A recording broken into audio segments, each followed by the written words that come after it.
महाराष्ट्र और झारखंड विधानसभा चुनाव के साथ साथ यूपी की 10 विधानसभा सीटों पर भी उपचुनाव के परिणाम आज आने वाले हैं। जो शुरुआती रुझान है उसमें क्या कुछ है हम जानेंगे। हमारे साथी फरजाना यहाँ पे जुड़ी है न्यूज रूम से, हम आपको लाइव कर रहे हैं। तमाम साथी लगातार काम करें ताकि सबसे पहले आपको मतगणना की तस्वीर बताएं, सटीक और सही विश्लेषण बताएं। फरजाना, क्या है 9 विधानसभा सीटों की कहानी अभी फिलहाल? यूपी में जो 9 सीटों के रिजल्ट आ रहे हैं उसमें से 6 में तो बीजेपी आगे चल रही है और सिर्फ 3 सीटों पर समाजवादी पार्टी का ही कब्जा दिख रहा है। ठीक है, मीरापुर में आरएलडी के जो प्रत्याशी हैं मिथिलेश पाल वो जीतते दिखाई दे रही हैं, जबकि मैनपुरी के करहल में तेज प्रताप जो पहले आगे चल रहे थे फिर पीछे हो गए, उसके बाद फिर आगे चले गए। ठीक है, और अंबेडकर नगर की कटहरी में भी बीजेपी आगे, ज़्यादातर सीटों में यानी कि रुझानों में बीजेपी का ही दबदबा दिख रहा है और सपा की साइकिल जो है पंक्चर होती नजर आ रही है। ठीक है, तो चलते हैं। प्रशांत सर भी लगातार सुबह से नजरें गड़ाए हुए स्क्रीन पर और चुनाव के समय भी काफ़ी मेहनत कर रहे थे लगातार कि क्या वजह मानते हैं सर आपकी 9 विधानसभा सीट पर जो है उपचुनाव हुए हैं और लोकसभा चुनाव में हमने देखा था कि बीजेपी को झटका लगा था, लेकिन उपचुनाव में जनता ने फिर से भाजपा पर भरोसा जताया है। देखिए किसले अभी शुरुआती रुझान है और अभी अगर देखें तो 6 सीटों पर बीजेपी आगे है, 3 सीटों पर सपा आगे है। अगर यही रुझान का कायम रहते हैं तो हम इसको सपा के लिए झटका मानेंगे और बीजेपी के लिए एक तरह से जैसे वो बदला लेने की बात कर रहे थे उसको हम मानेंगे कि वो अपना बदला ले रहे हैं। अगर हम इस लोकसभा चुनाव के नतीजों को छोड़ दें तो उसके पहले 19 में 24 में या फिर पिछले 2 विधानसभा चुनाव देख लें, पूरी तरह से बीजेपी का दबदबा रहा है। तो उस हिसाब से ये कोई अलग नतीजे नहीं हैं। अलग नतीजे सिर्फ इस मायने में हैं कि हाल के लोकसभा चुनाव में जो सपा की सफलता थी वो यहाँ पे वो दोहरा नहीं पाए हैं। अभी फ़िलहाल वो अपने गढ़ में करहल में और सीसामऊ में और कटहरी में आगे चल रहे हैं, बाकी सारी सीटों पे वो पीछे हैं।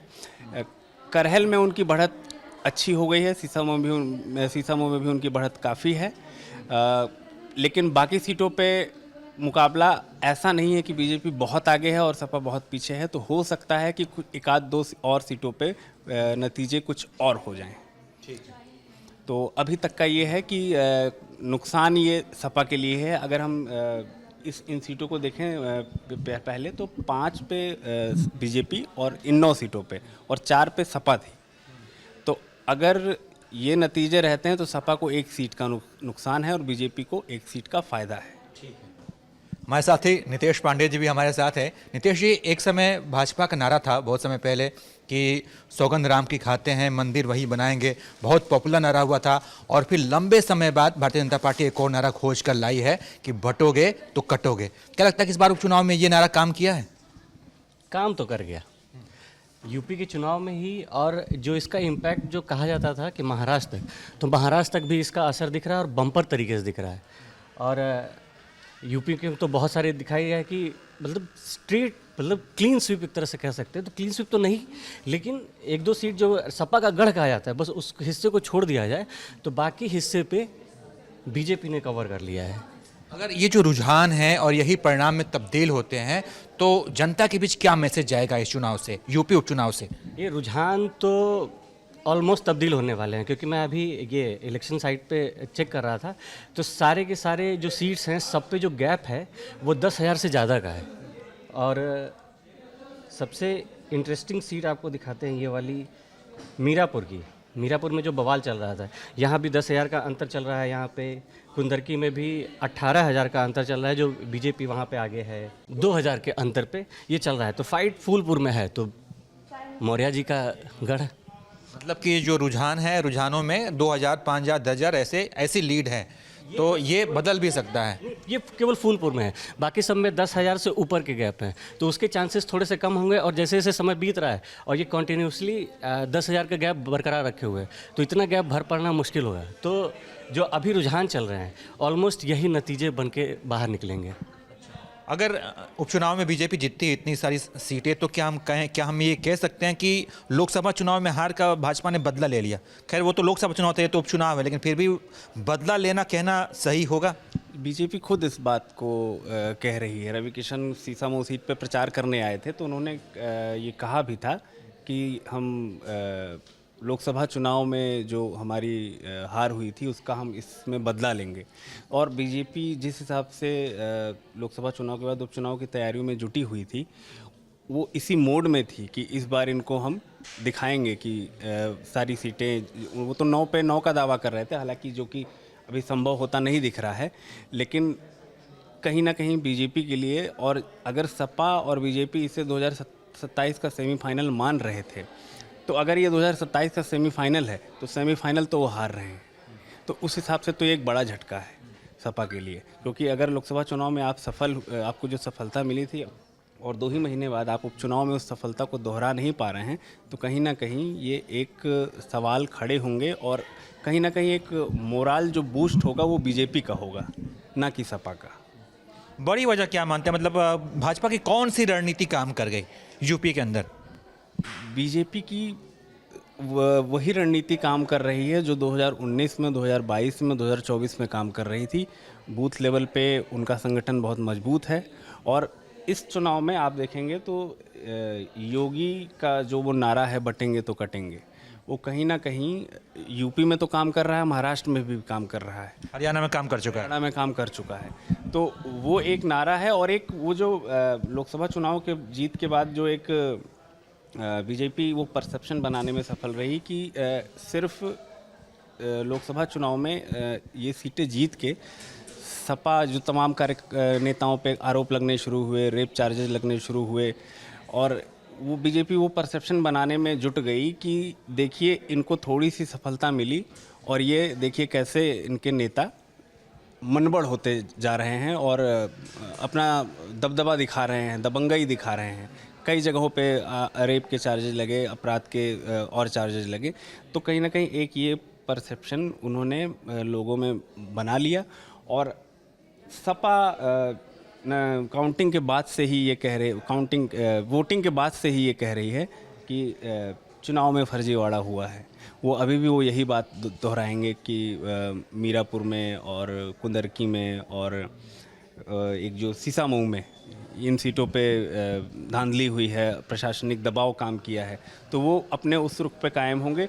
और अगर यही रुझान होंगे तो शाम तक बड़ा सियासी हंगामा मचने वाला है, ये तय है। तो आपने अभी झमाझम विश्लेषण सुना। एबीपी गंगामा चैनल है, प्रशांत जी उसके इंचार्ज हैं और बहुत झमाझम यूपी की खबरें वहाँ पर लाते हैं। तो चलिए कुछ और लोगों से बातचीत करते हैं, उन जुर्म का आपको माहौल थोड़ा सा और दिखाते हैं। तो देखिए बाकायदा खाने वाने की भी तैयारी हो गई है। समोसा वमोसा आ गया, लोग समोसे का आनंद ले रहे हैं, आप देख सकते हैं। बाकी हम अपने अभिषेक भाई के पास आएंगे, बहुत बढ़िया विश्लेषण करते हैं ये। हम यूपी उपचुनाव की बात कर रहे हैं। 9 विधानसभा सीटों में से 6 पर बीजेपी आगे चल रही है। ये जो नतीजे हैं, अगर यही नतीजे रहते हैं, यही रुझान परिणामों में तब्दील होते हैं, तो इसके पीछे की बड़ी वजह क्या मानते हैं? कौन से भाजपा की रणनीति है जो काम कर गई? और लोकसभा चुनाव में यूपी की जनता ने जिस समाजवादी पार्टी वाली इंडिया गठबंधन को इतने सारे नंबर्स दिए थे, आखिर फिर क्या हुआ कि उपचुनाव में जो है ये नहीं बना पाए? देखिए, सबसे बड़ी बात यह है कि उत्तर प्रदेश में जो 9 सीटों पर उपचुनाव हो रहे हैं, उसमें जो अभी मौजूदा स्थिति बनी है, उसमें कभी समाजवादी पार्टी आगे जा रही है तो कभी बीजेपी आगे जा रही है। देखिए, जहाँ तक बात मुद्दे की है, तो मुद्दे में अगर आप लोकसभा से इसको जोड़ते हुए देखें तो योगी आदित्यनाथ का जो नारा था, बटेंगे तो कटेंगे, उसने सिर्फ यूपी में ही नहीं बल्कि महाराष्ट्र में भी अपना काम किया है और झारखंड में भी काम किया है। जैसे आप महाराष्ट्र के नतीजे देख रहे हैं, तो महाराष्ट्र में अभी बीजेपी प्लस जो है वो 200 पार के आसपास अभी रुझानों में आगे जा रही है। इंडिया गठबंधन जो है, इंडिया गठबंधन को अच्छा खासा डंट लगता हुआ दिख रहा है। इसके साथ में झारखंड में भी अगर आप देखें तो झारखंड में भी कभी बीजेपी आगे जा रही है तो कभी इंडिया गठबंधन आगे जा रहा है। तो ये जो पूरी एक रणनीति है, जिसमें अगर आप योगी आदित्यनाथ को जोड़ के देखते हैं तो अभी तो उत्तर प्रदेश में 2027 का मामला है, विधानसभा चुनाव होने वाले हैं। एक तो ये 9 उपचुनाव सीटें जो है जीतनी बीजेपी के इस लिहाज से भी ज़रूरी है कि जो लोकसभा में डंट लगा था, क्या जो बीजेपी ने आरोप भी लगाया कि संविधान को बांटने जैसी बातों को ये झूठे तरीके से विपक्ष उठा रहा है, तो क्या ये जो नतीजे आएंगे, क्या इसको ये बताएंगे कि बीजेपी उन मतदाताओं को कन्विंस करने में सफल रह पाई या नहीं रह पाई है? और साथ में कहीं ना कहीं ये एक इंडिकेशन भी देगा कि 2027 और 2029 में जो होने वाले लोकसभा चुनाव हैं, उसमें मुख्यमंत्री योगी आदित्यनाथ जो अभी हैं, जिनको भाजपा का सबसे बड़ा स्टार प्रचारक के तौर पर पूरे देश में किसी भी राज्य में चुनाव हो वहाँ पर प्रेजेंट किया जाता है, उसमें उनकी भावना क्या अब अगली मुख्यमंत्री या फिर से अगले प्रधानमंत्री के रूप में हो सकती है? बाबा का जलवा कायम है कुल मिलाकर। हमारे साथ विवेक सर भी हैं। अभी इन्होंने जो है सबके लिए समोसे मंगवाए हैं, सबको इन्होंने समोसे खिलवाए हैं। हमारे हिसाब से बहुत धनाढ़ व्यक्ति हैं, शेयर मार्केट में अच्छा खासा निवेश है उनका। तो आपसे ये जानना चाह रहे हैं कि भारतीय जनता पार्टी जो है सो महाराष्ट्र में बढ़िया कर रही है, यूपी उपचुनाव, बिहार में भी जलवा देखने को मिला है, तो शेयर मार्केट पर कुछ असर पड़ेगा इस चुनावी नतीजे का? बिल्कुल बिल्कुल 100% पड़ेगा। और जब सोमवार को मार्केट खुलेगी तो आप देखेंगे मार्केट में एक अचानक उछाल आया है। जैसे कि जब मोदी जी का एक्सपेक्टेड था जीतने का फुल मेजोरिटी के साथ लोकसभा में, बट जैसे ही पता चला मार्केट को कि मोदी जी हार रहे हैं तो थोड़ा सा गिरा था, कम सीटें आई थी जितनी एक्सपेक्टेड थी। लेकिन महाराष्ट्र में फुल मेजोरिटी के साथ सरकार आ रही है। अब सोमवार को देखना कितना मार्केट में ज़बरदस्त उछाल आएगा, तो बिल्कुल असर पड़ेगा। तो शेयर मार्केट के बारे में हमने बातचीत कर ली। विवेक जी, शेयर मार्केट पे बड़ा इनकी नज़र रहती है कि कौन सा शेयर बढ़ रहा है, कौन सा घट रहा है, तो ये कह रहे हैं कि मार्केट भी बढ़ेगा। अविनाश सर, यूपी उपचुनाव के जो नतीजे हैं उसे आप किस रूप में देखते हैं? क्या कौन सी रणनीति काम कर गई भाजपा की? भाजपा की रणनीति से ज़्यादा अखिलेश यादव का ओवर कॉन्फिडेंस उनको ले डूबा है। अखिलेश यादव को लगा कि जब 240 पे हमने रोक दिया है बीजेपी को, तो उसमें सबसे बड़ी हिस्सेदारी उत्तर प्रदेश की है, और इसीलिए उन्होंने अयोध्या के जो सांसद हैं अवधेश प्रसाद, उनको सबसे बड़ा नेता बना दिया, और इसी वो ओवर कॉन्फिडेंस में डूबे रहे कि नहीं अब तो हम निकाल ही ले जाएंगे, बीजेपी को तो हम हरा ही देंगे। जैसे आपने बात की थी कि महाराष्ट्र में देखिए जैसे ही रुझान आ रहे हैं तो संजय राउत रोना शुरू कर दिए, तो वहाँ पर तो समाजवादी पार्टी वोटिंग के बाद से ही रो रही थी कि कुछ फर्जीवाड़ा हुआ है। तो सीसामऊ में हुआ या मीरापुर में हुआ या कुंदरकी में हुआ, जो हुआ वो तो सामने सामने दिखा ना, ऐसा नहीं है कि नहीं दिखा था, वो तो ना पिस्टल लहराते हुए पुलिस वाले दिखे ही थे ना, तो हंगामा तो हुआ था, बवाल तो हुआ ही था, इसमें कोई दो राय नहीं है। तो अभी चूंकि इन लोगों का अभी कोई रिस्पॉन्ड नहीं आया है, 11 बज रहा है, हो सकता है कि समाजवादी पार्टी के लोग सो रहे होंगे। अभी राउत साहब सुबह सुबह आ जाते हैं मीडिया बाइट देने के लिए, तो उन्होंने बाइट दे दी है, और जिसका सबसे ज़्यादा डर था वो डर भी अब सामने आ गया है। ईवीएम इसकी विलन बना दी गई है। उदित राज है, वो कह रहे हैं कि जब तक ईवीएम है तब तक चुनाव ही नहीं हो सकता। हमने देखा था लोकसभा चुनाव में जीत के बाद से समाजवादी पार्टी के नेताओं पर खूब सारे आरोप लगे, रेप जैसे चार्जेस लगे, 2 बड़े नेताओं पर लगे, तो क्या इसका भी असर मानते हैं आप? इसका असर देखो, तो नैरेटिव की बात होती है। अगर इसका असर होता तो बहुत बड़े बड़े आरोप बीजेपी पे लगाए गए थे ना समाजवादी पार्टी की तरफ से, या बहुत बड़े उत्तर प्रदेश में भी लगाए गए थे, महाराष्ट्र में भी लगाए गए थे, उसका कोई असर दिखा नहीं। सबसे बड़ा असर तो ये है ना कि भाई आप लोकसभा लड़ रहे थे, आप सांसद, आप विधायक थे, आप विधायक छोड़ करके सांसद बन गए, तो जब बन गए सांसद तो अपनी सीट रिटेन नहीं कर पा रहे हैं। तो ये तो अखिलेश यादव को ओवर कॉन्फिडेंस है यार, लोकसभा जीत गए, अब तो विधानसभा में क्या है, ये तो पुरानी सीट हम जीत ही लेंगे, और उसमें ये ज़्यादा डूबे हैं। तो शुरुआती रुझान में यूपी की 9 विधानसभा सीटों पर 6 पर बीजेपी आगे चल रही है। इसके पीछे की वजह क्या है? बीजेपी की कौन सी रणनीति काम कर गई? क्या अखिलेश यादव का ओवर कॉन्फिडेंस उनकी पार्टी को यूपी के अंदर ले डूबा? इन तमाम मुद्दों पर हमने चर्चा की। बाकी इस पर आप क्या सोचते हैं, अपनी राय बताइए, और देखते रहिए एबीपी लाइव, क्योंकि एबीपी लाइव पर सबसे तेज चुनावी कवरेज जारी है।